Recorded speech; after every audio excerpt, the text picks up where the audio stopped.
Welcome to Eagle Eye on Sports, a show that highlights our very own Laney College Eagles while discussing a lot of topics around the country about college and pro sports. This is Rudy Besikoff, and I want to thank you for joining us again as we fill those airwaves with lots of talk and humor about sports at Laney College and beyond. And this is Chris Kelly, Mr. Calex, and Alameda's own town hero. There we go. Chris, how's it going? Doing great. How are you doing? I can't complain, but sometimes I still do. You know, life's been good to me so far. Yep, better than I deserve. All right. Well, you know what? Let's go ahead and catch our audience up on Laney College sports and then go to a few headlines and some engaging conversation. Oh, let's do it. All right. Football team lost a heartbreaker, 24-19 to Foothill College. It was a road game.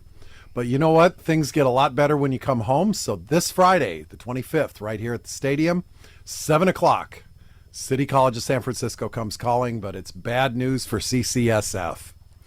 As for the rest of the season, if you feel like doing a little traveling, November 2nd, they'll be at San Joaquin Delta College. It'll be a 1 p.m. game. Friday the 8th, they'll be going to DVC, Diablo Valley College. Another Friday game with a 6 p.m. start time. And then November 10th, right back here, Bill Riley Stadium, sophomore night, kickoff at 7 p.m. You know what, though, Chris?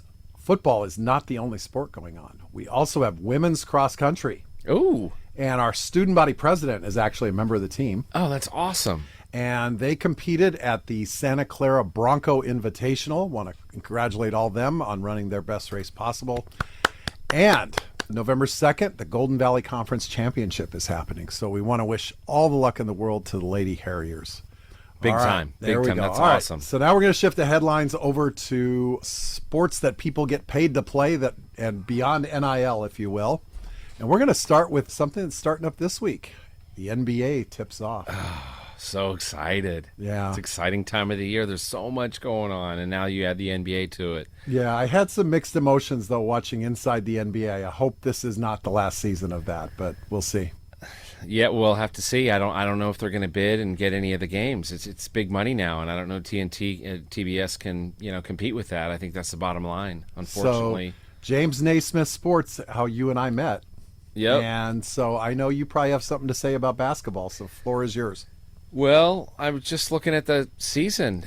To me, the Celtics should prevail again. They're the strongest team on paper. They're the champions. They've gotten that off their backs. But it's still a wide open league. I mean, I'm looking at Thunder. I'm looking at maybe the Bucks. Denver, you can't count out. Denver is stacked. What about the Spurs? Chris Paul now comes into San Antonio. Wemby, 7'5". He's only going to get better and better. His stats were through the roof for a unanimous MVP as a rookie, or rookie of the year, I should say. The Warriors will have a new look. The Lakers are going to have a different look. I think the Lakers are going to take a while.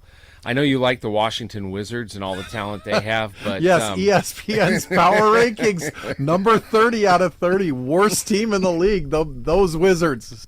That's how it goes. Not much better for the Lakers. They've got them number 19 out of 30 in the power rankings, and then closer to home, the Warriors at 14 and the Kings at 15. Yeah, Kings probably should be a little further up. I like the Kings a lot. They're one of those young, fast, spread kind of offenses in the NBA. A lot like OKC. I love OKC. They're super young and fast and have a bunch of wingmen that can drive and shoot. So the NBA is no longer like, 5 players and 2 forwards and a center, and it's wide open. Maybe Philly is in there. And one last team. Hold on. The Timberwolves. That's right. They just re-signed one of my favorite players. I love this guy so much, Rudy Gobert. He's got the name. My favorite Frenchman in the league today, and he just re-signed 3 years, $110 million. Okay. It's going to make $36.5 million a year. Keep those fans in the Twin Cities happy. Yeah, there you go. Got to ask. I take it you're a Warriors fan? Oh, yeah. All right. Oh, yeah. How do you think Clay's going to do this year in Dallas? I think he'll be used pretty sporadically. Okay. I think Dallas has other options. Luka, Kyrie, they've got some great young players. I hope for the best for Clay. I love Clay to death. Probably my second favorite Warrior during that time. but I don't know. I think he's on the down swoop, and the injuries are catching up to him, and he's at the end of his career. But let's bring it on, and I'd love to see him drain some threes at a critical moment of the playoffs. That would be Absolutely. awesome.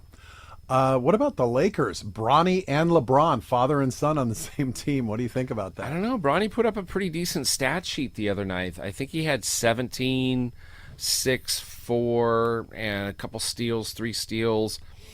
I don't know. I don't think he's ready for the NBA. He's purely on the team because LeBron wants to play with his kid.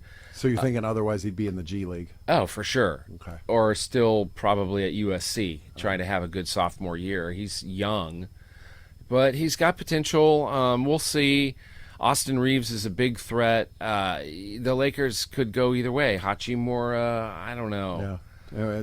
It's D'Angelo Russell, the Brow. I'm not sure. I'm not sure how far they can go. Probably further than the Warriors. With their capital they've got, though, I could see a midseason trade or something happening. Flips it. Good Just point. like Klay Thompson's dad got picked up by the Lakers midseason in '88, I believe, and they beat the Pistons. So I don't know. I always see them as being in there with their ownership. Speaking of ownership, I don't know if you saw this one, the Minnesota Timberwolves, you mentioned them. Alex Rodriguez as a potential buyer. What do you think? Well, I mean, we talked about this on the last show with Brady owning part of the Dodgers and also being a broadcaster. I think it's going too far. Derek Jeter's part owner, I believe, of the Miami Marlins. I don't know. What's your take on it? You okay with it? I think he's part of the group to own it. It doesn't sound like he's going to be a majority owner, but I mean, the guy was the first $250 million paid player. So, I mean, there's a lot of money. Maybe he knows what to do with assets. There's so much money in professional sports now with merch and television and contracts and the we lose out as fans because the ticket prices go up and up and Absolutely. up and up. But and not only that, people don't realize it, but when we get higher cable bills, oh yeah, I pay about $4,000 a month, I think, on my cable bill. Oh wow! So you got the jumbo package there. Sonic. All right, there we go. All right, we'll turn to football briefly. So the Buccaneers Monday night they lost to the Ravens, but they lost a lot more than the game. Both their wide receivers are out for a while. Mike Evans lost to a hamstring injury. He's probably a month. But even worse, dislocated ankle. Chris Godwin is now out for the season, so they're hurting. Right now, just the little bit of football you're watching, what's your take on the season so far? Well, I watched the Vikings and Detroit game. It was awesome. Jared Goff almost had a perfect game. I think his QBR rating was like 150 something. He had 3 incompletes, 3 TDs. Yeah. He was rarely under pressure. Detroit looks great. And you talked about them last time. I think the Niners are in that same position that you just talked about the Bucs being in, where they're out. Yeah, they're hurting. Ayuk, they're out. Kittle's got some issue. Juwan Jennings is out. At this point, what the Niners need to do, I'll be honest with you, this is what I'm looking for them to do. Brock Purdy needs to step up and take leadership of this team and prove to the team that he can make $50 million a year. If he wants that salary, now's the time when everyone's kind of crawling along to pick it up, be the leader, and take them far. Yeah, look at that. Something else on Monday night that was interesting: the Chargers and Cardinals played, and the Cardinals won, but it was pay-per-view. Viewers had to get ESPN Plus if they wanted to see the game. Well, I mean, you got Thursday night Amazon Prime games. It's the same situation. If you don't have Amazon Prime, you can't see them. This is where it's all going. We're going to have a whole bunch of apps and a whole bunch of subscription fees, and everyone's going to forget about how much they owe, and that's great for the big companies. Or do they vote with their feet and maybe just listen on radio like I'm kind of starting to do? Let's go back to radio. Yeah, although I pay a Sirius XM fee, so that we've got that. So anyway, the Chiefs, speaking of the game with the Niners, they did outlast them. Do you see the Chiefs going 17-0? No, I don't think so. They'll have a loss at some point. They're not as dominant as people think. I don't think any team will go 17-0 for a while. Okay. I think it's just so hard. So yeah, but I thought they dominated the Niners. They really dominated them, and it wasn't good. You know, another kind of perfectionist, perhaps more reachable, since the Dolphins went 17-0, 3 teams have not won a game in a whole season. The other perfection on the flip side, the Browns, the Lions, and then the Buccaneers. Oh, right. And the Lions weren't that long ago, were they? When was that? Gosh, that 08. Okay, Yeah, well, it's a little while ago. So, anyway, I know you love baseball, and we're going to kind of segue to baseball in an interesting way. Okay, let's Chris, do it. I don't know what your listening interests are when it comes to sports, but over the years, I've just learned to love Dan Patrick, and I've found especially on radio, his style of interviewing people is great. And earlier this week, I caught an interview he had with former 49ers quarterback Steve Young. And little known fact about Steve Young that in fact was so little known that Steve Young didn't know about this as it relates to the game on the diamond. Just a quick snippet that we thought our listeners would enjoy. Did you get drafted? No. Are you bitter? No, I just don't. I don't think that you are remembering it right. Hey, look, I love baseball, but I pulled everything to second base, man. I did not. I did not. I was good, but I wasn't great. So there you have it. I got you drafted by the Dodgers in 1981. All right, that's amazing, and I really appreciate that nugget. I'm gonna go research that one. That one sounds like something I should put on the resume. How do you not know you were drafted by the Dodgers, 24th round? Dang. I'd be proud honestly, of that. The Dan Patrick Show has brought light today. I had no idea that happened. All right, so Oh my Steve God. Young, former quarterback of the Niners, my was God. drafted by the Mets in 1981. By the Dodgers. By the in Dodgers, 81. yes. Now, remember, we're having this Fernando Valenzuela sort of like look back. That was all in 80, 81. Right. Can you imagine if he had turned to baseball? He could have been like up through the minor leagues and in the Dodgers organization by 82, 83, 84. And they were still really good then. Yeah. Wow. Would invite our listeners to go back to a previous episode when I had President David Johnson co-hosting with me, where Young talks about the friction and the relationship with Montana. I find, I love Dan Patrick as an interviewer, but also whenever Steve Young is the guest, it's something interesting or quirky like that seems to come out. I love to listen to Steve Young. I think he's his IQ is off the charts. He came in and tried to lead an already powerhouse 49er team after Mr. Blonde Blue Eyes left. Yeah. What a job that would have been.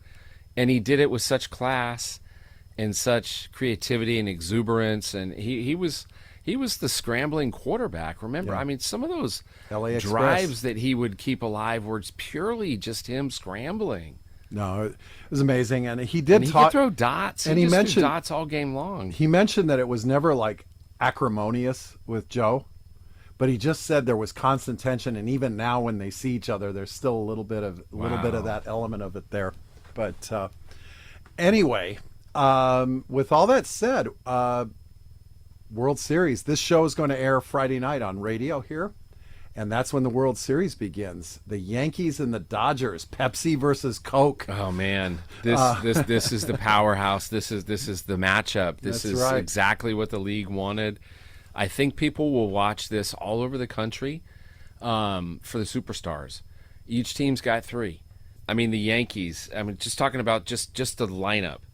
So you've got Austin Wells, Anthony Rizzo, Gleyber Torres, Jazz Chisholm Jr., who's actually been playing really well and hitting well, Volpe at shortstop, Verdugo, Aaron Judge, Juan Soto, and don't forget Giancarlo Stanton. Plus Garrett Cole, Clay Holmes, Luke Weaver, Carlos Rodon. Murderer's Row there. It's ridiculous. So I think it'll come down to pitching and who makes the least amount of mistakes. Wow. As we hear that Yankee lineup, I want to remind our audience that you are tuned in to Eagle Eye on Sports right here on FM 96.9 in Oakland, KGPC.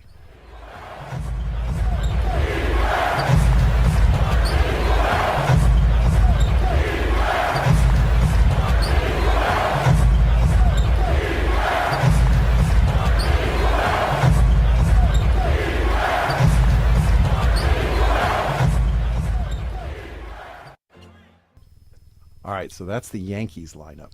That's the Yankees lineup. Now, Dodgers. Let's see. What are we thinking? Dodgers have equally as much talent. It's pretty potent. It's crazy. It's absolutely ridiculous. If you look at the depth chart, you've Will Smith at catcher, who's on fire. He can catch a good game, all those different pitchers, and he's hitting. You got Max Muncy. You got Shohei leading off. Mookie Betts. You got Teoscar Hernandez, who's like on fire. Tommy Edman, a no-name. He just won the National League Championship Series MVP. Yamamoto on the mound. Vesia. Freddie Freeman if he gets healthy. We'll see. Gavin Lux if he gets healthy. So it's equally as talented. The pitching, you got Walker Buehler. The pitching is also really great. So it's going to be smash mouth. I'm looking at the other one here. I got one more for you. Dave Roberts. Where did he go to school? UCLA. What about Aaron Boone? USC. Oh, wow. So you got that rivalry. So it'll be I'm looking at the coaches to see who can get their guys to play the best, squeeze across a couple of runs when needed, and play good defense. Pitching-wise, who do you give the edge to? I don't know. What are you thinking? I'm thinking. Garrett Cole's been pretty dominant. The Dodgers have had those all those innings of scoreless pitching. Maybe the Dodgers. I hate to say it.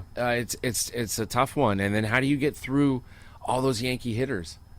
With the plethora of relievers, I guess, and that's where I think we're going to see a lot of pitching changes. I think it's going to be the kind Deep of bullpen usage, the standard baseball situational pitching. I think a lot of that's going to happen.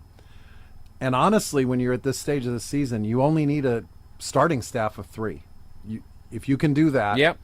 Everybody pitches tired. There's the 3 Garrett days Cole resting. can go 250 pitches. So, and speaking of that, the one thing I remember from our conversation last week about closers, Gossage, I thought about this. One of the reasons I had him high is the Yankees would bring him in the 7th inning to start closing. Right. It's nothing like it is now. But no. But yeah. Look at Luke Weaver. I like that guy as a reliever for the Yankees. He's been awesome. He got roughed up in one of the games, but yeah. So it'll be a really good series. Looking forward to it Friday night. Do you think it goes 7? My prediction is this.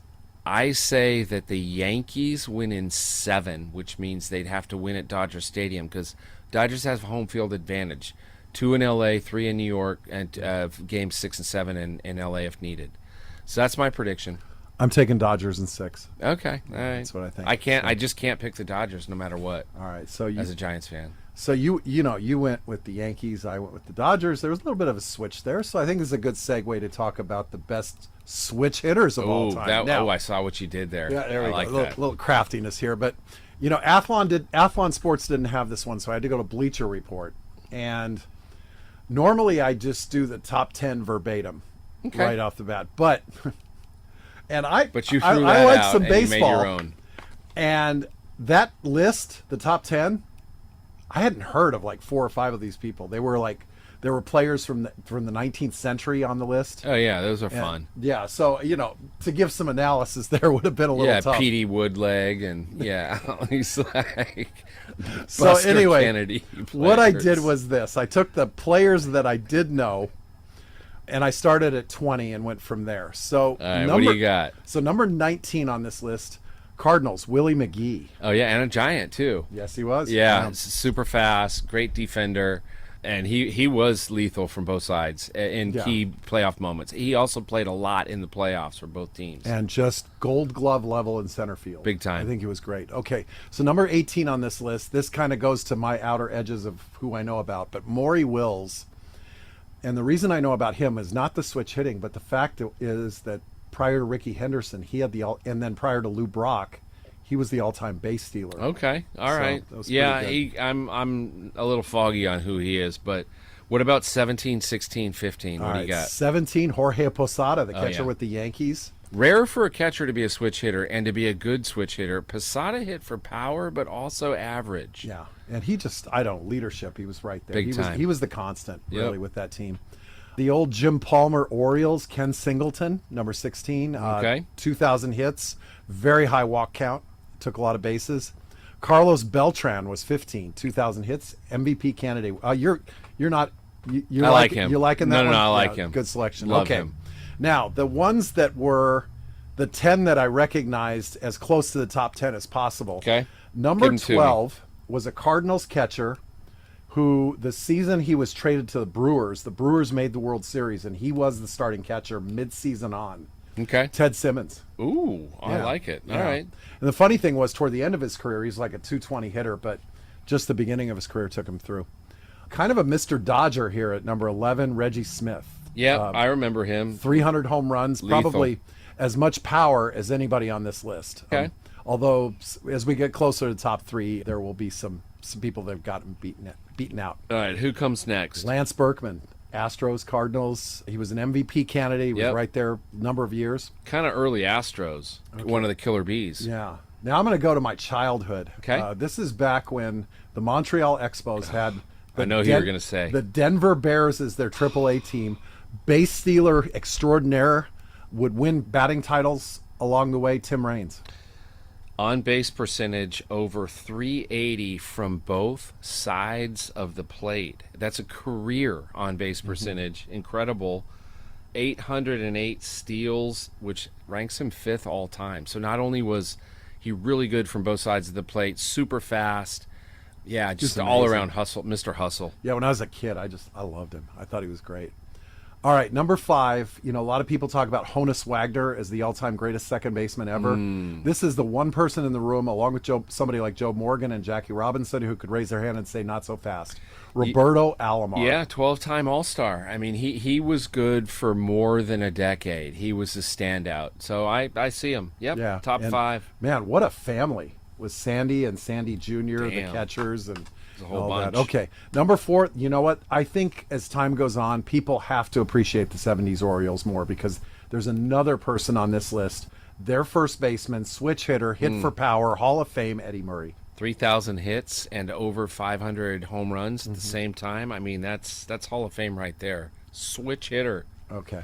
Now, number 3, I gotcha. Hall of Fame player. Yep. Unbelievable resume, but here's what I remember about him, which is kind of funny. Oh, no. When the Yankees played the Braves in the World Series. Okay. Early 90s. This was the years of John Rocker and all that. This guy, after the Braves beat the Mets, said of New York fans, they can go home and change out of their Mets jerseys and put on their Yankee jerseys and come back to the stadium. He got Chipper killed for Jones. that. Yep, Chipper Jones, number 3 switch hitter of all time. What do you remember about him?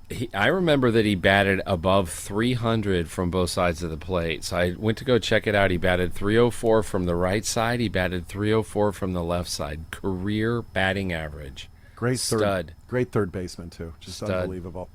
All right, number 2, recently passed away. Still the all-time hits leader, despite all the issues with him not getting in the Hall of Fame because of gambling. Pete Rose. Yeah, I think he should be in the Hall of Fame. God bless him. And he belongs in the top 3 for sure. I mean, I know who the number 1 is, so he's hard to beat. But Pete Rose was a total stud from both sides of the plate. The end. We didn't really talk about this. Do you think they should let him in the Hall of Oh, Fame? for sure. posthumously? Yeah, for sure. Look at all the betting that surrounds Major League Baseball today. Like it's a multi-billion-dollar business, and I'm sure a lot worse happened, and I'm sure other people bet on games they could influence and just never got popped. The only thing about it is, and I've heard that basically on the doorway of every single Major League clubhouse, there's one sign, and it's the same sign. It And would have what's it been say? at the time he was playing. It would have been all 24 teams. Do not bet on baseball. Yeah, I know. Well, it also said don't take drugs. That's true. And don't take EPO or steroids Just say or no. whatever, or the clear or whatever. Or the It's cream like, or this. hello. But, yeah. I don't remember a sign about the cream and the clear, but anyway. All right, number All right, one. number 1, legendary. When you think about this person, not just a Hall of Fame center fielder, but an icon, somebody who like conjures a myth. Yep. Part of one of the greatest home run races ever in the early 60s, ultimately won by Roger Maris. Who are we talking about? Number 7, That's right. Who we John Elway, right? Mickey Mantle. Oh, Mickey Mantle. Okay. Mickey Sorry, Mantle, Broncos fans snuck out of 536 home runs, 3-time MVP, iconic Yankee, jersey retired. Really great switch hitter. You don't think about him as a switch hitter. Yeah. And he didn't wear batting gloves either. Crazy. Did you ever see, talk about 2 tickets to the gun show? His forearms, he was so strong. There's a couple people that aren't on the list. All right, please share. I'm going to say, here's my top 4. Bernie Williams, Ozzie Smith, Chili Davis, an A and a Giant, and That's don't right. forget And a twin. And a twin, and don't forget current superstar Francisco Lindor. There you go. Wow. Chris, you have a favorite baseball player, just whether it was as a kid or now, or is there somebody? Yes. Who? Mike Schmidt. I grew up in the Bay Area. I was an A's fan throughout 72, 73, 74, the swinging A's, but everyone on my block liked the Phillies in the late 70s. Really? When you start to memorize stats and start to play a lot and wiffle ball after Little League games and all summer long, and so I followed the Phillies, and it was Schmidt, Boa, Greg Lazinski, Bake McBride, Tug McGraw, Steve Carlton, Bob Boone, and that was my team. And then I followed the Philadelphia Eagles and the Philadelphia 76ers. So all that, it's very interesting, kind of on the flip side of the coin. The Phillies beat the Royals in that World Series. And spending all my summers in Minnesota, George Brett, just in the Midwest, he was just everything that you said about Mike Schmidt. Now, full disclosure, my favorite baseball player of all time, and 44 is one of my numbers I wear when I still play, Hank Aaron. Yeah. Hands down. No question. Yeah, Hank Aaron's a total stud. But Schmidt was my guy, and I just liked his flair, and he was pretty quiet. He didn't talk to the press a lot. He did everything, all his talking with the bat and with the glove. I think he was a 12-time Gold Glove Award winner. People forget that. All right. Yeah. Speaking of players who wore number 44, we're going to close with our Back in Time feature. Reggie Jackson, 1977 World Series. So, they're going into Game 6. Bert Hooton, pretty good pitcher. Here's what happened. Reggie Jackson. Long drive right field. Goodbye. A big World Series for Reggie Jackson. Despite all. So, all right, you got that. So, it's just one home run. So Tommy Lasorda is going to go to the pen, maybe go get Elias Sosa to come in. Good reliever. Kind of stop the bleeding a little bit. I'm sure that won't happen again at all. And I'm positive that, the Dodgers can go into Yankee Stadium and steal the World Series, and all those good things will happen. Right, Chris? Absolutely. Yeah, right. yeah. He could only hit one home run in October. Yeah. I'm sure he wouldn't do it again. Yeah, that absolutely wouldn't happen. I mean, he's just Reggie Jackson. But lo and behold, Elias Sosa comes into the game, and what should happen next? Reggie Jackson has seen 2 pitches in the strike zone tonight, 2, and he's hit them both in the seats.